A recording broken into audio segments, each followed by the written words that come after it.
우리들 평소에 만나던 사람이 변하는 것을 보면서 저 사람이 변했어 라고 종종 이야기합니다.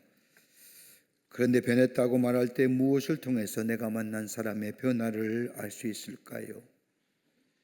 사람이 변하다는 것이 그렇게 쉬운 일이 아닌데, 내가 배운 지식과 경험 그리고 삶에 얻어진 지혜가 자신의 인생의 가치관과 더불어 자신만의 세계관을 가진 사람이 다른 어떤 것을 받아들여 변화한다는 것은 좀처럼 쉬운 일은 아닙니다. 변화했다는 것은 단순히 겉모양만 변화된 것이 아니라 내 인생의 기준이 달라져야 변화했다고 말할 수 있습니다. 좋다고 생각한 게 변하고, 옳다고 생각했던 것들이 바뀌어지고, 유익하다고 생각했던 것들이, 즉 인생의 기준이 달라졌을 때에 비로소 변화했다라고 말할 수 있을 겁니다. 구체적으로 어떤 것이 변화되어야 변화된 모습을 알 수 있을까요? 하나는 돈을 쓰는 것이 달라져야 됩니다. 물질의 사용의 달라짐입니다. 또 하나 있다면 시간의 사용이 달라져야 됩니다. 시간과 물질의 사용을 보면 그 사람의 변함을 가늠해 볼 수 있습니다. 예수 믿는 것도요, 그분의 물질과 시간을 사용하는 거 보면 예수 믿는 사람인지 아닌지를 알 수 있습니다. 세 번째는 삶의 목표가 새로워지는 겁니다. 네 번째는 자기의 정체성이 달라지는 거고요, 내가 누구이고 내가 어떤 사람인가를 새롭게 발견하고 깨달아져야 변화되었다고 말할 수 있을 겁니다. 하나 더 있다고 한다면 사명의 발견이 있지요. 그냥 그렇고 사는 것이 아니라 내게는 하나님께 주신 사명이 있음을 깨닫는 겁니다. 예수님 당시에 여리고에 사는 사람들 중에 삭개오가 세리장이 정말로 변화될 수 있을까라고 하는 이 질문 앞에 예라고 대답하는 사람 아무도 없었습니다. 세리장 삭개오는 현실적으로 자신의 삶을 바꿔할 이유가 아무것도 없었습니다. 그는 보장된 직장도 있었고 높은 고소득과 더불어 부유함을 누리는 사람이었을 뿐만 아니라, 그는 권세와 지위는 자신과 더불어 삭개오와 관련된 사람에게 풍요로움을 주기에 가끔은 종교적인 것과 민족적인 문제 때문에 어려움은 겪지만 현실적으로 자신의 삶에는 그리 중요한 것이 아니었습니다. 눈에 보이는 가치인 돈이야말로, 자신이 가지고 있는 늘 높은 지위야말로 자신의 삶을 가장 잘 설명해 주는 것이라고 여겼기에 자신의 삶을 변화시킬 일이 별로 없었습니다. 이런 삭개오가 변화된 겁니다. 변화되어도 본질적으로 변화되었습니다. 결론적으로 말하자면 그에게 부유하게 했고 그에게 가장 가치 있다고 생각했던 것들이 더 이상 그에게 중요한 것이 되지 못하고, 그의 삶은 변화되고 새로운 인생으로 살아갔을 뿐만 아니라 삭개오에 대한 기사를 전해주는 다른 척의 말씀을 보면 그는 일평생 복음을 전하는 전도자의 삶으로 살아갔다고 말합니다. 여러분, 오늘 누가복음 19장 앞전 18장의 말씀을 보면 바디메오의 기사가 나옵니다. 예수가 지나간다는 소식을 듣고 소리를 골래골래 질끼며 불쌍히 여기소서라고 외쳤던 바디메오가 예수님께 치유함을 받지요. 그리고 19장에는 삭개오의 이야기가 나옵니다. 여러분, 바디메오의 이야기와 삭개오의 이야기의 공통점이 뭘까요? 다름이 아니라 변화될 수 없는 사람이 변화된 기사의 말씀입니다. 저는 개인적인 이 누가복음 18장에 나오는 바디메오의 이야기와 오늘 누가복음 19장에 나오는 이야기인 이 삭개오의 말씀을 좀 좋아합니다. 아마 여러 번 설교했을 겁니다. 함께 말씀을 나누었을 겁니다.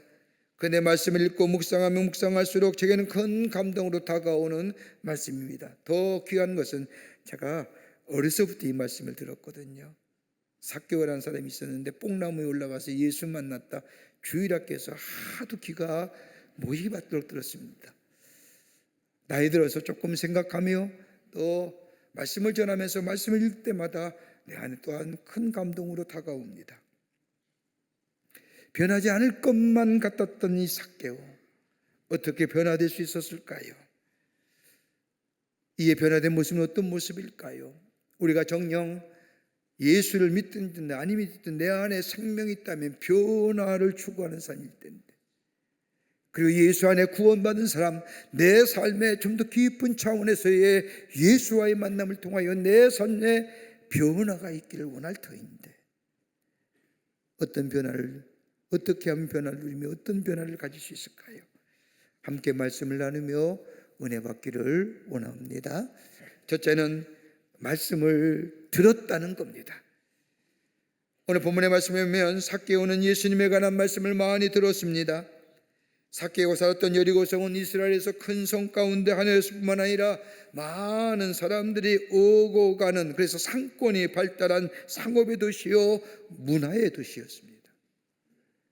지리적으로는 또 요단 서편에서 동편으로 가는 길목에 위치하여 있었기에 요단 동편과 서편 지역의 이야기들이 다 함께 모여드는 것이 여리고였습니다.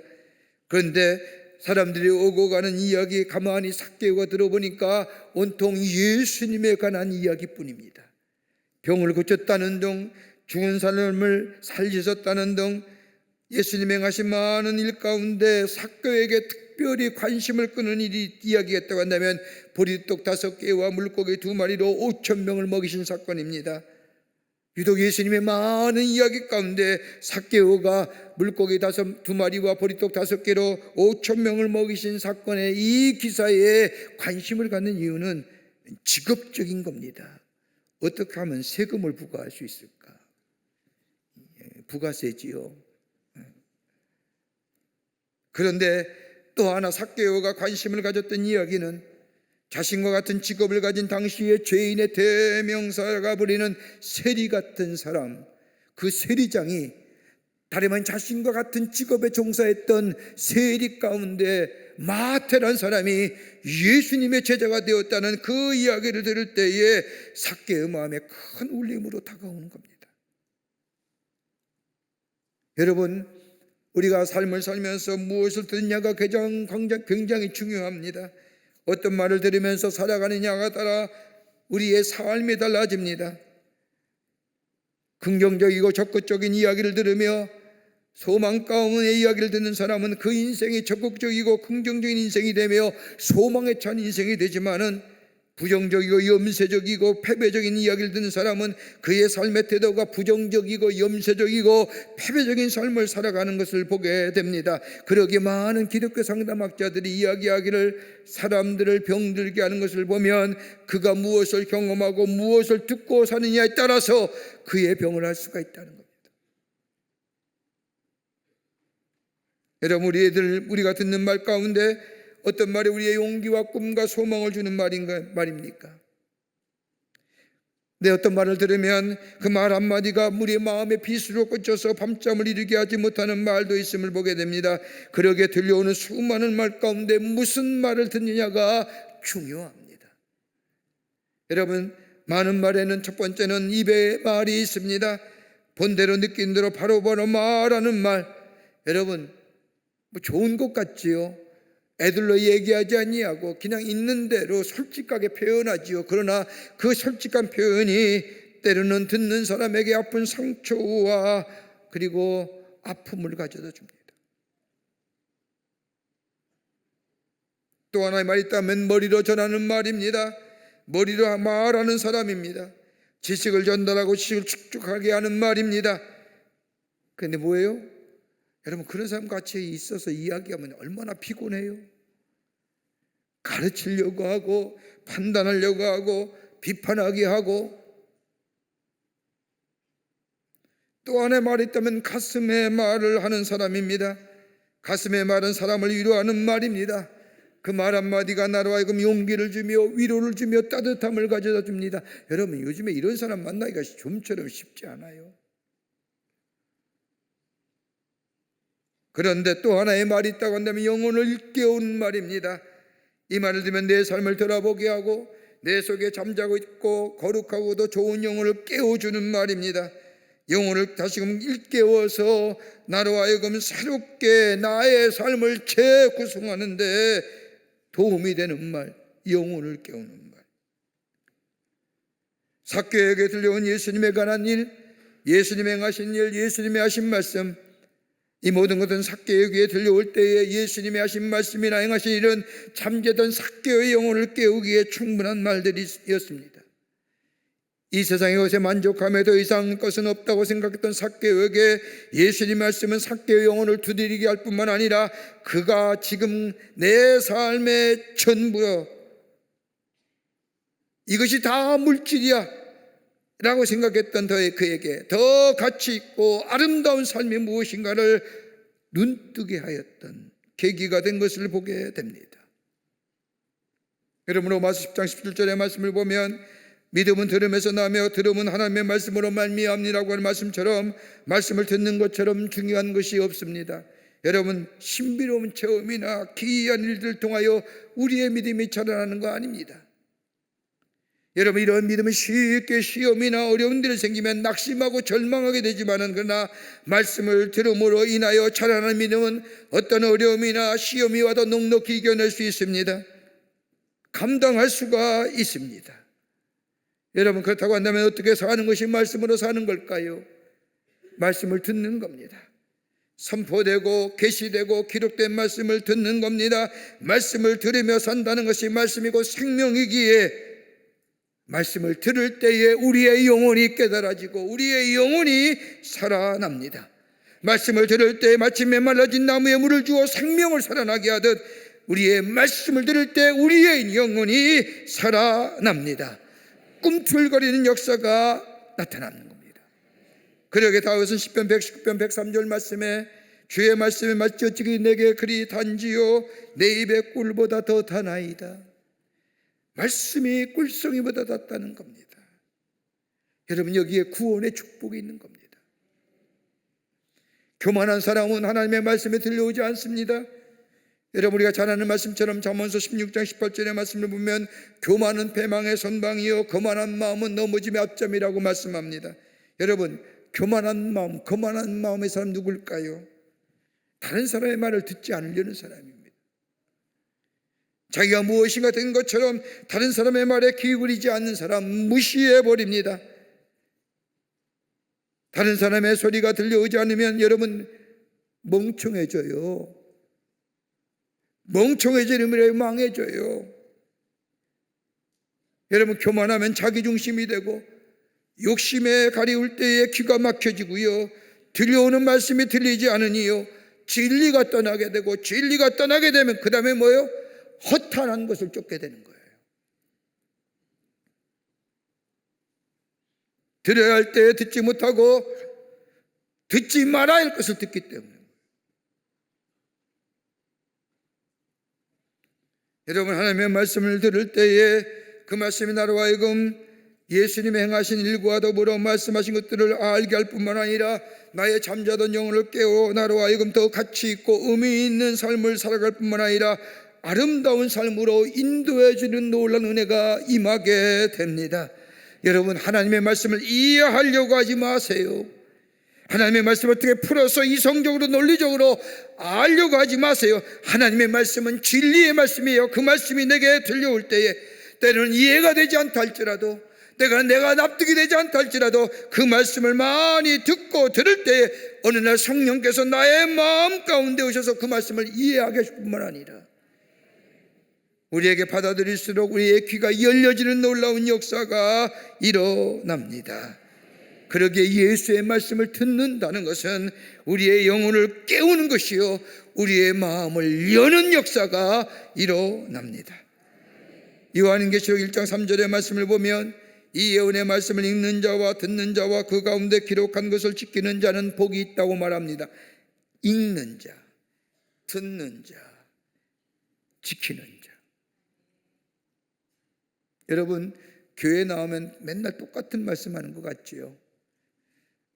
여러분, 그 똑같은 말씀이라지만 말씀을 듣고 또 들을 때 어느 때인가 그 말씀이 내 영혼의 깊은 곳에 자리 잡고, 그리고 그 말씀의 주인 되시는 예수님 우리의 삶의 주인 되어지고, 그리고 그 말씀이 내 삶에 실천화되어 열매와 적용될 때에, 열매와 맺게 될 때에 바로 그것이 복된 인생이요, 그 삶 속에 변화된 모습으로 하나님의 사람으로 예수 그리스도가 주인된 삶을 살아가는 놀라운 역사가 있게 됩니다. 들으세요. 들을 기회를 놓치지 마세요. 두 번째는 말씀에 찾아오셨다는 겁니다. 들려오는 예수님의 말씀에 영혼을 일깨우는 말씀이기에 그 말씀을 들을 때 삭개오의 마음이 조금씩 열려집니다. 세상의 말로 하면 호기심이 생긴 거예요. 예수가 누구지? 도대체 어떤 사람이지? 만나고 싶은 마음이 강렬하게 생겼습니다. 인생의 문제를 해결할 수 있다고 하는데 무슨 말씀일까?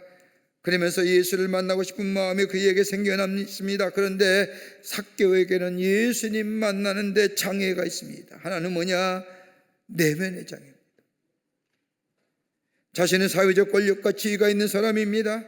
다른 사람이 손가락질하도 나름대로 사회적 지위와 권력이 있다고 생각하고 체면이 있다고 생각하는, 근데 내가 예수님을 만나러 간다는 거 점처럼 허락지 않는 거예요.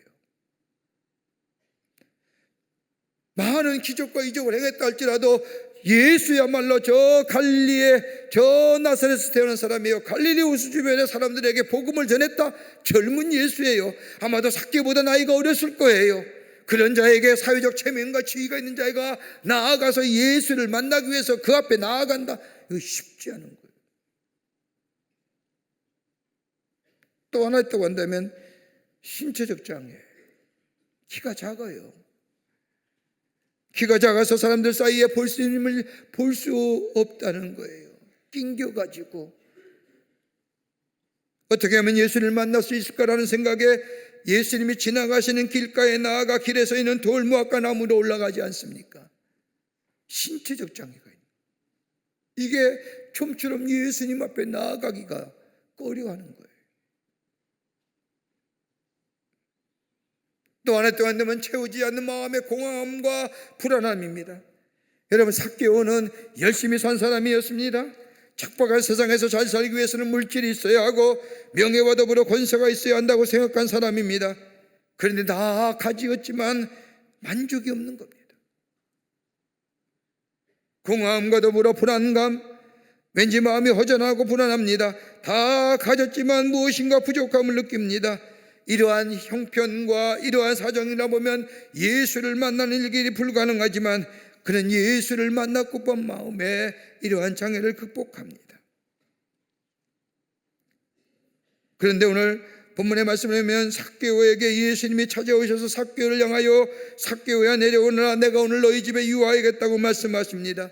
내가 예수를 만나기 위해서 기다렸는데 괴사진의 핸디캡을 넘어서서 돌무화나무가에 올라가 예수를 만나려고 기다렸는데, 그런데 예수님이 자에게 다가오셔서 내가 너를 더 많이 기다렸고 내가 더 만나기를 원했고 그리고 내가 너희 집에 거하기를 원한다라고 말씀하시는 겁니다. 그러면서 예수님이 삭개오를 향하여 말씀하지 않습니까? 이는 이스라엘의 잃어버린 자라는 겁니다. 잃어버린 자들 많은 사람 가운데 한 사람이 아니라 잃어버린 자. 여러분, 오늘 보면 누가복음 19장 1절 말씀을 보세요. 누가복음 19장 1절의 말씀을 보면 예수님께서 여리고로 들어가 지나가시더라 라고 기록합니다. 단순히 우연하게 그냥 지나간 것을 말하는 것이 아니라 예수님께서는 인류 구원을 위하여 십자가를 지시기 위해서 예루살렘 성으로 올라가는 길목입니다. 그런데 예수님은 그 많은 예루살렘에 올라가는 길을 내버려두고 유독 여리고를 지나서 예루살렘으로 올라가는 그 많은 길 가운데 그 길을 지나가신 것은 다름이 아니라 어떤 의도와 목적을 가지고 그 길을 지나가시는데 다름이 아니라 오늘 여기 소문으로만 들었고 말로만 들었던 이 삭개오를 구원하시기 위해서 그 많은 길들을 내버려두고 여리고를 지나가시더라. 잃어버린 자를 찾기 위해서, 한 영혼을 구원하시기 위해서, 잃어버린 삭개오를 찾기 위해서요. 여러분, 2000년 전에 삭개오만 찾아오신 것이 아니라 오늘 우리 주님이 나에게 찾아오신 것은 아니신지요? 지난날 돌이켜보면 내가 주님을 찾은 것 같지만 나로 하여금 내 자아가 깨어지고 무너진 일들을 통해서 지금 돌아보면 주님이 나의 인생의 길목에서 기다리고 계신 건 아니었지. 넘어지고 실패하고 다 무너진 그 인생의 길목에서 우리 주님이 날 기다린 건 아닌지요. 여러분, 사람들이 믿는 신에는 두 종류의 신이 있다고 합니다. 하나는 인간과 소통하기를 원하는 신, 또 다른 신과는 인간과 소통을 원치 않는 신. 여러분, 인간과 소통을 원치 않는 신은 인간이 노력하고 애써 어느 경지에 올라가야만이 만나는 겁니다. 그러니까 뭐요? 자연 종교예요. 그런데 인간과 소통을 원하시는 이는 그 신이 직접 자기를 계시하고 나타나 찾아오십니다. 바로 우리가 믿는 하나님이십니다. 우리와 소통하기를 원하시는 하나님, 그 하나님 우리를 잃어버린 자로 여기시고 우리를 구원하시기 위해서 본래는 하나님께서 인간을 창조하실 때에 하나님의 형상대로 지으시고 정말로 아름다운 존재, 소중한 존재, 귀중한 존재로 창조하셨는데 죄 때문으로 인하여 하나님의 형상이 깨지고 하나님과 관계성이 망가지고 그래서 죄로 인하여 일그러진 우리들의 모습을 회복하시기 위해서 포기하지 않으신 하나님께서 그 아들을 우리에게 보내주셔서 우리의 죄를 대신하여 십자가에 달려 돕게 하시고 그를 믿는 자마다 구원을 허락해 주신 그 놀라운 하나님의 사랑, 오늘 그 하나님의 사랑이 찾아오시는 사랑대요, 찾아오시는 말씀대요, 포기하지 않으시는 하나님의 말씀, 내가 나를 사랑한 것보다 나를 더 사랑하시는 그 하나님의 사랑이 우리에게 찾아오셔서 우리를 하나님의 사람으로 세워주시고 그러기 오늘 이 자리에 하나님 앞에 예배하는 줄 믿습니다. 오늘도 찾아오세요. 말씀으로 찾아오시는 겁니다. 그 주님을 내가 주인 모시고 살 때에 우리 안에 새로운 변화를 통한 창조의 역사가 우리 가운데 있어지게 될 줄 믿습니다. 끝으로 삶의 예수님을 초청하라는 겁니다. 삶의 예수님을 초청하는 겁니다. 삭개오는 예수 그리스도를 자신의 삶 가운데 초청할 뿐만 아니라 영접했다는 겁니다. 오늘 본문의 말씀을 보면 예수님이 일방적으로 내가 너희 집에 가겠다고 말씀한 것 같지만 여러분, 우리 주님은 일방적인 분이 아닙니다. 여러분 보세요. 내가 너희 집에 유하야겠다고 하는 이 말씀을 할 때에 삭개오가 얼른 내려와 예수님을 모시고 자신의 집에 갔잖아요. 여러분, 그 과정이 어땠어요? 삭개오의 마음에 감동시켰잖아요. 뭐요? 말씀으로. 그리고 삭개오의 마음속에 뭐요? 내가 예수 만나버리라, 만나면 내가 문제가 해결될 거라고 하는 마음을, 성령께서 마음을 삭개오에게 주셨잖아요. 여러분, 일방적으로 내가 오늘 너희 집에 가겠다, 내 집에 유하겠다, 이 얘기 아니에요. 여러분, 요한계시록 33장 20절의 말씀을 보면 볼지어다 내가 문 밖에 서서 두드리니 누구든지 내 음성을 듣고 문을 열면 내가 그에게로 데려가 그와 더불어 먹고 그는 나와 더불어 먹으리라. 여러분, 예수님은 삭개오에 대해 구체적인 표현이 없지만 예수님의 만나서 이러한 과정을 통하여 예수를 영접하고 예수님이 자신의 집에 온다는 얘기에 기쁜 마음으로 예수님을 모셨던 이야기들, 예수님을 초청했다는 것이 뭐예요? 예수님을 믿었다는 거예요. 여러분, 예수를 믿는다는 것이 무엇일까요? 단순히 물질의 축복이나 더불어 자녀가 잘 되는 그 복이 아니라 가장 변하지 않는 본질적인 것은 다름이 아니라 나를 하나님의 자녀 삼아 주셨다고 하는 것. 나의 믿음을 새롭게 하고 그 믿음을 인하여 나를 겸손케 하고 나의 가치관과 세계관을 사람으로, 새로운 세계관의 사람으로 만들 뿐만 아니라 내 삶과 내 모든 것을 새롭게 변화시켜 하나님의 사람으로 주의 은혜와 사랑이 내 안에 풍성히 임하여 내 삶을 풍요로운 삶으로 만들어 주셨다는 것. 그리고 내 고백 속에 예수님이 내 삶의 주인입니다, 내가 주인이 아니라 우리 주님이 내 삶의 주인이라고 고백하게 하셨던 것. 여러분 보세요. 삭개오는요, 이제껏 자신의 삶이 자신의 것이라고 생각했어요. 삭개오의 삶의 주인은 자신이 가지고 있는 욕망이라고 생각했습니다. 그 욕망이 뭐로 나타나요? 물질로 나타난 겁니다. 그러기에 물질이면 다 될 것이라 생각하고 물질 모으기에 힘을 썼습니다. 다른 거 다 포기했습니다. 하나님의 백성이라는 사실도 포기했고, 다른 사람과의 관계성도 포기했고, 다른 사람을 향하여 나에게 무엇이라 얘기해도 상관하지 않았습니다. 자신의 깊은 내면 속에 자리 잡고 있는 이 욕망이, 다시 말해 물질이 내 안에 있기만 하면 이거 아무것도 아니야. 물질에 의하여 물질 때문에 죽고 사는 사람. 여러분 보세요. 내 내면의 강한 욕망을 이루기 위해서 그것이 어느덧 우리의 우상이 되어버리고 맙니다. 그 우상대로 따라가게 되면 그것을 숭배하게 되고, 어느덧 우리의 우상이 되며 그 우상이 이끄는 대로 살아갑니다. 종소, 이 노예된 삶입니다.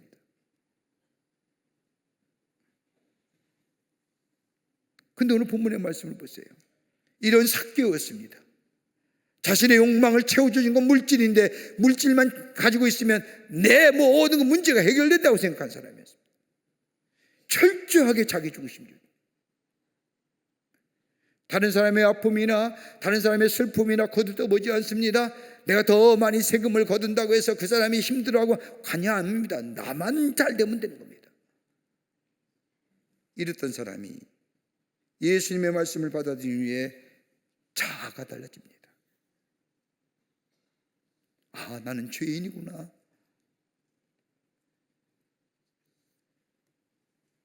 나는 보잘것없지만 나를 구원하신 우리 주님, 그 놀라우신 그 하나님이 나를 자녀 삼으셨다고 하는 사실. 용물질이 내 삶의 주인이 아니라, 아, 예수님이 내 삶의 주인이고 예수님이 내 삶의 인도자가 되신다는 이 놀라운 예수를 영접하는 위에 자아가 세계관이 달라짐으로 인하여 그의 보는 관점이 달라지고, 조금 전만 해도, 예수 믿기 전만 해도 돈이 세상을 움직인다고 생각했는데, 아, 그게 아니구나. 하나님의 뜻과 하나님의 계획 가운데 내 삶이 변화되고 내 삶이 움직여지는구나. 자아의 변화입니다. 더 나아가 삶의 우선순위가 달라집니다. 예전엔 돈이 우선이라고 생각했습니다. 아, 돈이 아니구나. 내 인생의 돈이다는 아니구나. 그보다 더 가치 있는 인생이 있구나. 여러분, 자아가 변화되고 삶의 우선순위가 달라지면 인간관계가 달라집니다. 삶의 태도가 달라집니다. 다른 사람을 대하는 태도가 달라집니다. 그 예수님을 모신 삭개오가 뭐라고 합니까? 내가 남의 것을 토색한 일 있으면 4배로 갚겠습니다. 그리고 내 자신의 절반을 떼어서 가난한 사람에게 나누어 주겠습니다. 여러분, 무슨 고백일까요?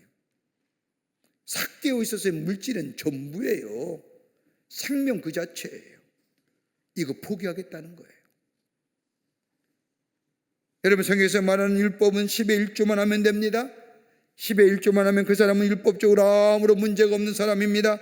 그러나 삭개오는 절반을 떼어서 주겠다는 것은 오늘 나의 구원은 율법에 의해서인 것이 아니라 하나님의 은혜요, 하나님의 사랑 때문이요, 하나님의 함께 하심의 역사요. 그러기에 이제부터는 율법에 의해서 사는 존재가 아니라 하나님의 은혜 안에서 살아가겠다고 하는 고백입니다. 남의 것에 토색한 것이면 4배나 갚겠다고 하는 이 고백 또한, 여러분, 레위기 5장 16절이나 민수기 5장 7절의 말씀을 보면 남의 물건을 진 사람은 이자로 20%만 더해주면 갚으면 됩니다. 그런데 4배로 갚겠다는 것은 다른 사람을 구제하거나 율법을 지키려는 것이 아니라 하나님의 은혜와 사랑이, 그리고 내게 베푸신 하나님의 은혜와 사랑을 내 삶 속에 모여 공의함으로, 그리고 정의로 표출하는 거예요. 이게 정의로운 삶이에요.